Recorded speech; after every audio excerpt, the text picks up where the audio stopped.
Hi friends, நான் Karaikal doctor Nishar. நம்ம collection சேனலை சப்ஸ்கிரைப் பண்ணுங்கள், ஃப்ரெண்ட்ஸுக்கு ஷேர் பண்ணுங்கள், லைக் பண்ணுங்கள்.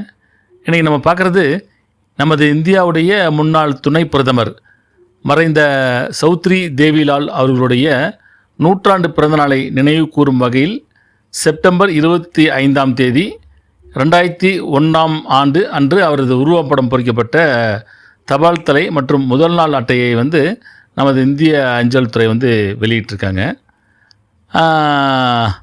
தேவிலால் அவருங்க சாட் சமூகத்தை சேர்ந்த இந்திய அரசியல்வாதி.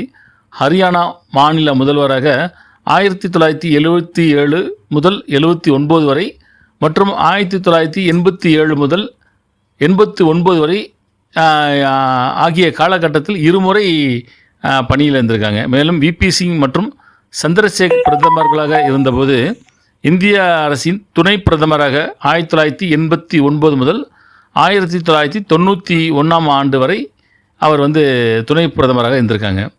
1958 ஹரியானாவுடைய பஞ்சாப் மாநிலத்தை பிரித்து புதிய மாநிலத்தை தோற்றுவிக்க முக்கிய பங்கு வகித்தவர் தேவிலால் அவர்கள். 1971ஆம் ஆண்டு இந்திய தேசிய காங்கிரஸ் கட்சியிலிருந்து வெளியேறி 1977 சிர்சா சட்டமன்ற தொகுதியில் போட்டிட்டு வென்றிருக்காங்க.